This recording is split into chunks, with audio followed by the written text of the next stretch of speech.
Halo, salam guru penggerak, bergerak, berbagi, dan berkolaborasi. Perkenalkan, nama saya Alfonsine, peserta guru penggerak Angkatan 11, SMA Negeri 2 Lempau Selatan, Kecamatan Lempau Selatan, Kabupaten Manggarai Barat, Provinsi Nusa Tenggara Timur. Saat ini saya ingin memaparkan koneksi antar materi, sebuah kesimpulan dan refleksi dari modul 1.1. Bapak Pendidikan Ki Hajar Dewantara mengatakan bahwa pendidikan dan pengajaran tidaklah sama. Dia mengatakan bahwa pengajaran adalah bagian dari pendidikan. Pengajaran adalah proses pendidikan dalam memberi ilmu untuk kecakapan hidup anak secara lahir dan batin.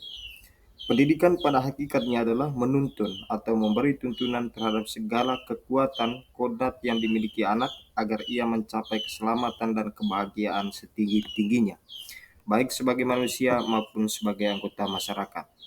Pendidikan menciptakan ruang bagi murid untuk bertumbuh secara utuh agar mampu memuliakan dirinya dan orang lain serta menjadi mandiri. Sebelum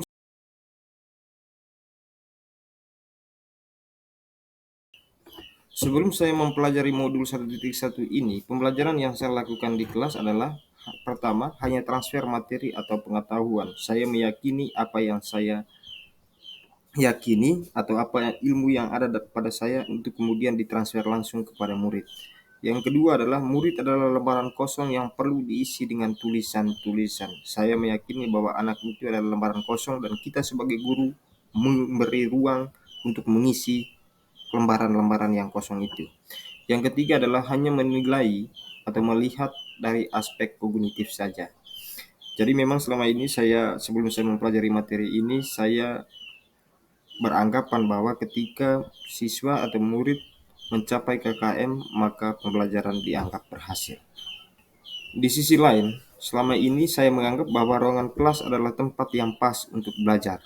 Yang kedua, bagaimana di dalam ruangan kelas saya menggunakan metode ceramah, dan metode ini menurut saya adalah metode yang tepat untuk menyampaikan materi. Yang berikut adalah di dalam kelas saya seringkali memberikan tugas kepada siswa untuk menghafal kosakata atau pelafalan kosakata. Dalam pembelajaran bahasa Jerman, saya meyakini bahwa dengan menghafal kosakata sebanyak-banyaknya dapat berbicara bahasa Jerman.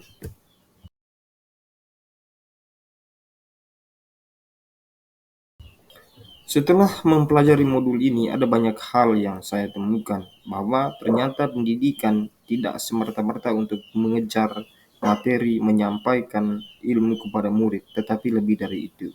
Bahwa anak bukanlah kertas yang kosong, tetapi anak adalah kertas yang penuh coretan samar atau buram sejak lahir.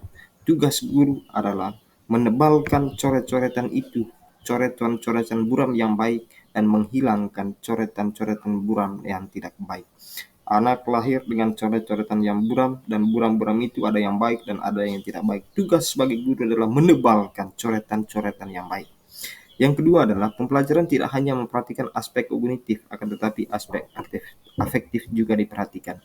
Kalau selama ini saya menganggap bahwa ketika siswa mencapai KKM, pembelajaran dianggap berhasil, tetapi setelah mempelajari modul ini, saya betul-betul paham bahwa pembelajaran di kelas tidak hanya memperhatikan aspek kognitif, tetapi juga aspek yang lain tidak kalah penting. Seperti salah satunya adalah aspek afektif atau sikap. Sikap dan juga pengetahuan harus berjalan bersama. Anak yang pintar harus juga punya sikap yang baik. Dan tentu ini lahir dari anggapan refleksi selama ini bahwa begitu banyak orang yang pintar, tetapi kepintaran mereka tidak berjalan lurus dengan sikap mereka. Mereka seringkali melanggar norma-norma yang ada dalam masyarakat. Dalam pembelajaran modul ini juga saya memahami 3 semboyan pendidikan Ki Hajar Dewantara. Yang pertama itu ingarsa suntulada, guru harus bisa memberi contoh dan panutan kepada murid. Dia harus menjadi contoh, baik itu dari segi sikap, pengetahuan, dan lain sebagainya. Yang kedua, ing madia mangun karsa. Guru harus bisa membangkitkan semangat diri murid untuk terus belajar dan melakukan inovasi. Guru harus bisa membangkitkan semangat mereka untuk terus-terus belajar, terus-terus melakukan inovasi dalam dunia pendidikan. Yang ketiga adalah tutwuri handayani. Di guru harus memberi dorongan atau motivasi atau arahan kepada murid. Dia harus memberi arahan motivasi kepada murid untuk bagaimana cara belajar yang benar. Di satu sisi, selama mempelajari modul ini, saya meyakini pula bahwa kebudayaan, nilai-nilai kebudayaan yang ada dalam suatu masyarakat secara tidak sengaja relevan kalau diterapkan dalam dunia pendidikan. Seperti nilai-nilai kebudayaan Manggarai, Toing, Titong, Toming. Toing ini adalah memberi pengajaran kepada anak-anak terkait hal-hal yang baik. Bagaimana orang tua mengajarkan anak-anaknya di dalam keluarga terkait hal-hal yang baik. Kalau seorang anak yang baru lahir itu dikenal dengan proses mimesis. Apa yang dilakukan oleh orang tua itu juga yang dilakukan oleh anak karena dia meniru. Maka hendaknya orang tua memberikan contoh untuk melakukan hal-hal yang baik agar ditiru oleh anak-anaknya untuk melakukan hal-hal yang baik. Yang kedua adalah titong, menuntun anak ke jalan yang benar. Bagaimana orang tua dalam proses perjalanan hidupnya menuntun anaknya ke jalan yang benar, memberikan arahan, memberikan toing itu tadi untuk bagaimana dia berjalan di kehidupan masyarakat ke arah-arah yang benar, ke arah-arah yang sesuai dengan norma yang berlaku di tengah masyarakat. Yang kedua adalah Tommy, mempraktekkan atau memberi contoh yang baik kepada anak. Tidak hanya toing, tidak hanya menasihati, tetapi dia harus mempraktekkan, mencontohkan itu secara nyata di dalam kehidupan masyarakat atau di dalam kehidupan keluarga. Nah, Toing Titong Toming ini relevan sekali dengan tiga semboyan dari Ki Hajar Dewantara yang perlu diterapkan di dalam dunia pendidikan.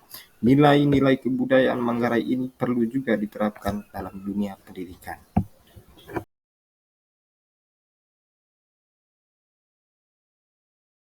Saya mempunyai perencanaan yang akan saya terapkan di masa-masa yang akan datang dimulai oleh saat ini, bahwa pembelajaran yang akan saya lakukan di kelas nanti pertama itu adalah merancang pembelajaran yang interaktif dan menyenangkan dengan melibatkan murid sesuai metode student center.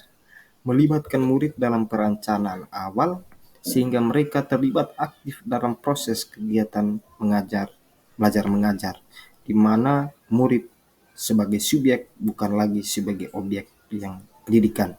Mereka harus lebih aktif daripada guru, aktif bertanya, aktif mengungkapkan pendapatnya, karena dengan begitu mereka diberikan kebebasan kemerdekaan yang sesungguhnya.